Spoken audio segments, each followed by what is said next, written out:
आगमन का तीसरा सप्ताह, शुक्रवार। पहला पाठ ईसाया का ग्रंथ, अध्याय 56, पद संख्या 1 से 3, 6 से 8।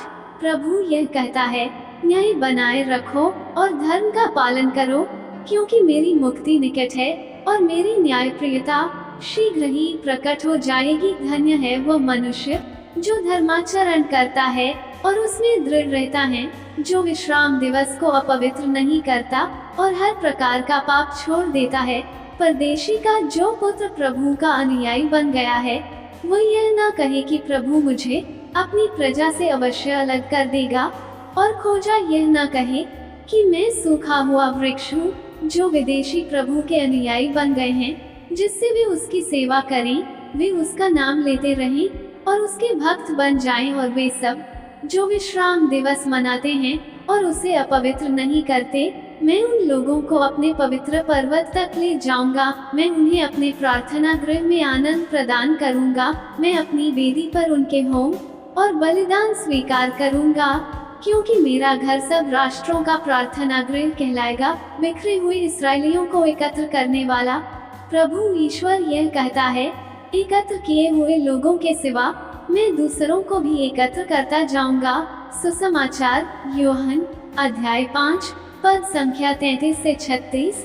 तुम लोगों ने यूहन्ना से पूछवाया और उसने सत्य के संबंध में साक्ष्य दिया। मुझे किसी मनुष्य के साक्ष्य की आवश्यकता नहीं। मैं यह इसलिए कहता हूँ कि तुम लोग मुक्ति पा सको। यूहन्ना एक जलता और चमकता हुआ दीपक था। उसकी ज्योति में थोड़ी देर तक आनंद मनाना तुम लोगों को अच्छा लगा, परंतु मुझे जो साक्ष्य प्राप्त है वो यूहन्ना के साक्ष्य से भी महान है। पिता ने जो कार्य मुझे पूरा करने को सौंपे हैं, जो कार्य मैं करता हूँ, वही मेरे विषय में यह साक्ष्य देते हैं कि मुझे पिता ने भेजा है। मनन चिंतन। संत यूहन्ना 1 से 19 में हम पढ़ते हैं कि यरूशलेम से फरीसी और शास्त्रियों ने कुछ लेवियों और याजकों को यूहन्ना के बारे में पता करने के लिए भेजा था, लेकिन यूहन्ना उन्हें प्रभु यीशु के बारे में बताता है। उसने ईश्वर के उस मेमने का साक्ष्य दिया जो अपने बलिदान द्वारा संसार के पाप हरने वाला था। आज के सुसमाचार में प्रभु यीशु फरीसियों को यूहन्ना के उसी साक्ष्य की याद दिलाते हैं। यूहन्ना बपतिस्मा एक दीपक था और उस दीपक की ज्योति स्वयं प्रभु यीशु थे। ऐसी ज्योति जो अंधकार में चमकती रहती है। जब यूहन्ना ने लोगों से पश्चाताप का आह्वान किया, तो वो उसके वचनों को सुनकर और उसके जीवन को देखकर उसकी ओर उसी तरह आकर्षित हुए, जैसे जलते हुए दीपक को देखकर कीट पतंगे आकर्षित होते हैं। लेकिन उन्होंने उसके साक्ष्य पर ध्यान नहीं दिया और अपना जीवन नहीं बदला। प्रभु यीशु को मनुष्यों के साक्ष्य की जरूरत नहीं है। पिता ईश्वर सदा उनके साथ हैं, क्योंकि वह पिता ईश्वर के कार्य में ही व्यस्त रहते हैं। वही उनके कार्यों को प्रमाणित करते हैं।